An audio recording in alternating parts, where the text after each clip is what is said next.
What's up, guys? Rick from DFS On Demand here, giving you the final review of our 150 lineups Hero World Challenge little thing that we did. So we'll just get right to it. Here are the results. I returned $318 of the $750 that I put in. So obviously not ideal to lose over half of the bankroll.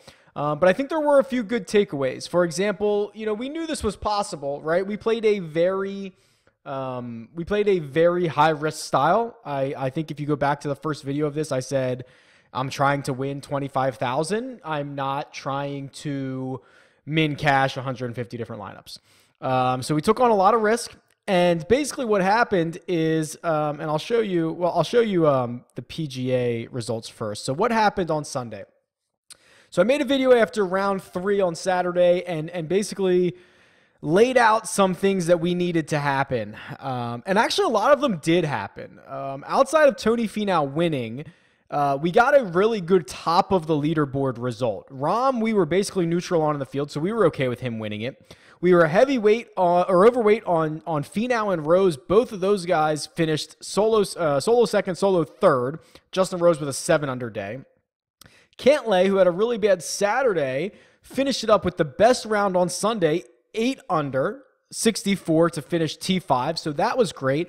And Stenson not only dropped out of the lead, but he finished 4th. So we really got a pretty good result on Sunday from the top half of the leaderboard.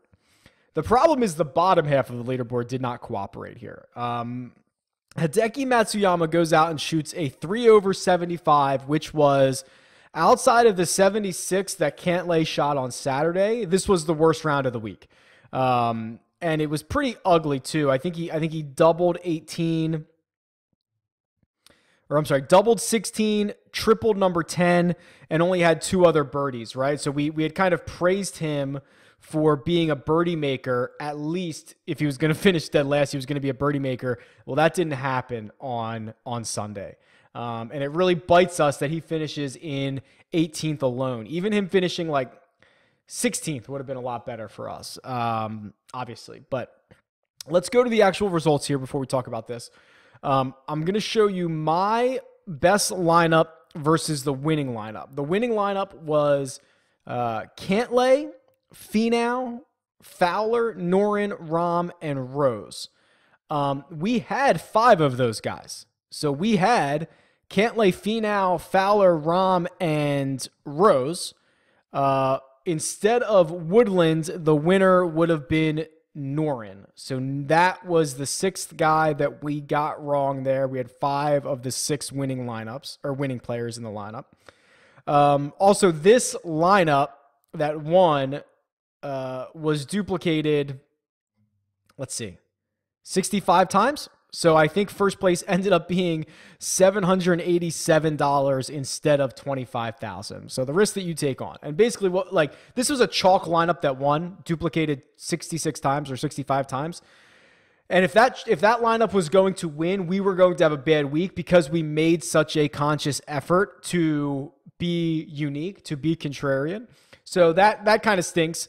I think we actually had the 5th best lineup submitted. So if you go through and look, like there was a 55-way tie for first, and then there was like a 40-way tie for second, and then like a 40-way tie for third, and then a handful of guys, basically the 4th best lineup, and we had the 5th best lineup, which is 159th place.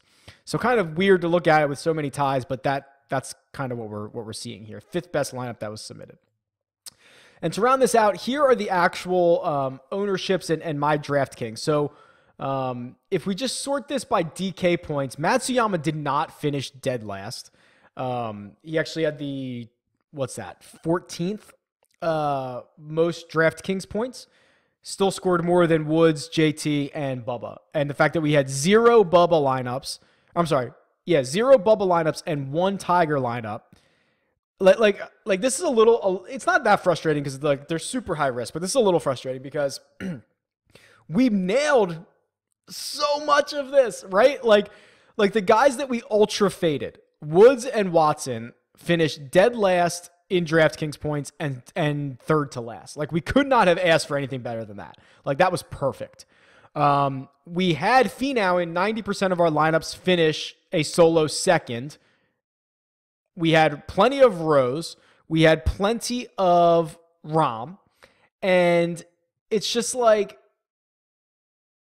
it just sucks that we missed on Hideki, right? Because we had him in so many lineups. If he finishes like even T8, I wonder what would happen. And it's not just that he just, didn't finish high enough. It's him having him in that many lineups stops us from having anybody else in those lineups.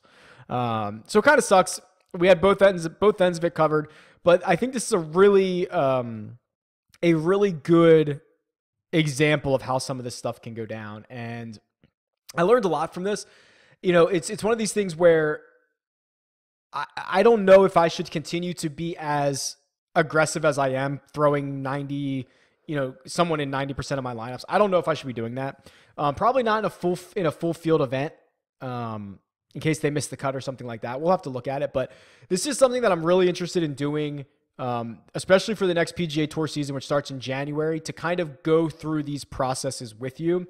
So what we might do is we'll hopefully the goal will be to max enter a GPP every week, and to do a video at the start. So I'll do the normal preview, and then do a video at the start letting you know what my lineups are, completely transparent, all that stuff. I'll link you to them just like I did here.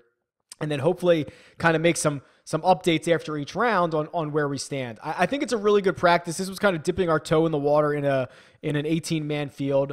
If you're interested in seeing these for the PGA season, let me know if this is even interesting. It might not be. I find it interesting. You guys might not care. Let me know. Tweet me. It's at DFS On Demand, or leave a comment below. I hope you guys enjoyed. See ya.